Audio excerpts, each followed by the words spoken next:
firman Tuhan. Jadi renungan kita pada pagi hari ini tanggal 9 November 2024 dalam kitab 2 Tawarik 9 ayat 29 sampai 31. Perikopnya Salomo mati. Selebihnya dari riwayat Salomo dari awal sampai akhir, bukankah semuanya itu tertulis dalam riwayat Nabi Nathan dan dalam nubuat Ahia orang Silo itu, dan dalam penglihatan Ido melihat itu tentang Yerobeam bin Nebat. Salomo memerintah di Yerusalem atas seluruh Israel 40 tahun lamanya. Kemudian Salomo mendapat perhentian bersama-sama dengan nenek moyangnya, dan ia dikuburkan di kota Daud ayahnya. Maka Rehabeam anaknya menjadi raja menggantikan dia. Ya, jadi ini akhir dari kehidupan Raja Salomo yang memerintah cukup lama 40 tahun dan kemudian digantikan oleh anaknya Yerobeam.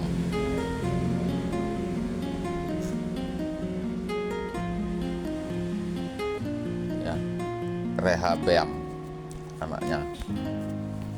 Nah, apa yang menjadi perenungan bagi kita? Nah, tentu ini kitab Tawarik.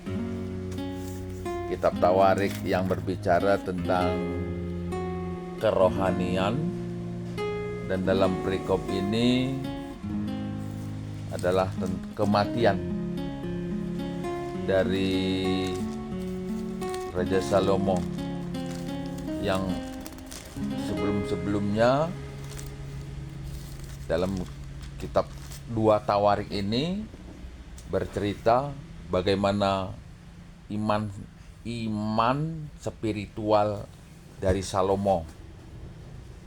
Jadi 2 Tawarik ini semacam ulangan dari kitab raja-raja yang diangkat dari sudut spiritual, kerohanian. Dan Salomo ini dalam perikop 2 Tawarik ini yang diangkat adalah bagaimana Tuhan memberkati Raja Salomo dalam ketaatannya kepada Tuhan. Bagaimana hubungan kedekatan Raja Salomo dengan Tuhan yang membuahkan berkat yang besar. Dan dalam perikop ini disampaikan terkait dengan masa pemerintahannya yang 40 tahun. Nah, ini satu bentuk dari hubungan kedekatan, ada berkat kepemimpinan.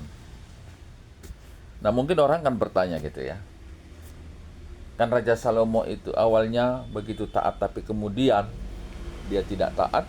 Nah, dalam Tawarik itu tidak diangkat, ya, tidak diangkat oleh karena janji Tuhan sendiri sudah dinyatakan bahwa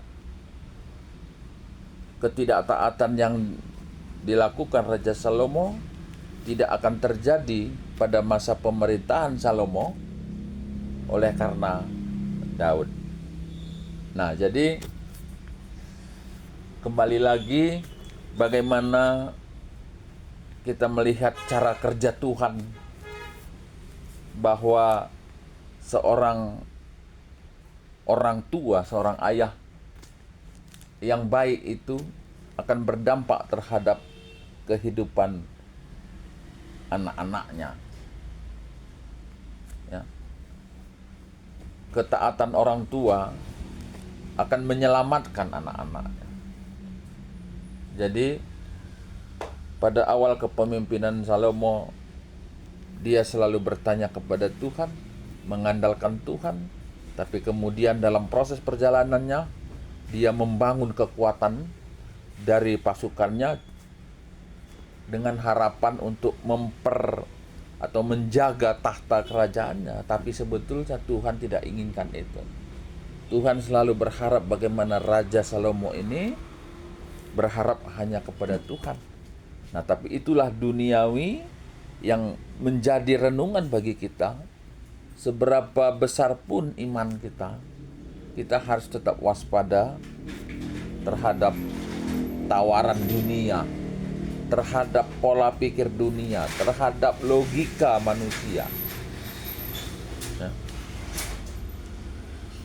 Nah, jadi dua hal ini menjadi perenungan bagi kita, bahwa peran serta doa dan ketaatan orang tua terhadap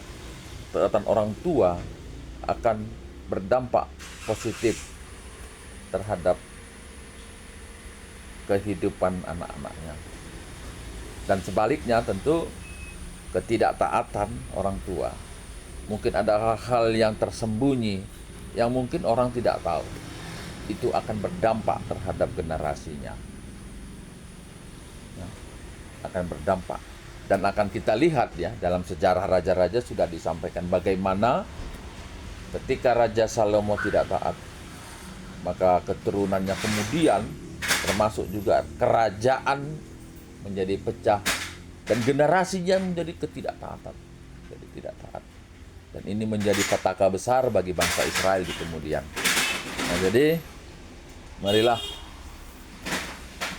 kita belajar dari firman Tuhan, bagaimana cara kerja Tuhan dan apa yang bisa kita lakukan pada saat ini.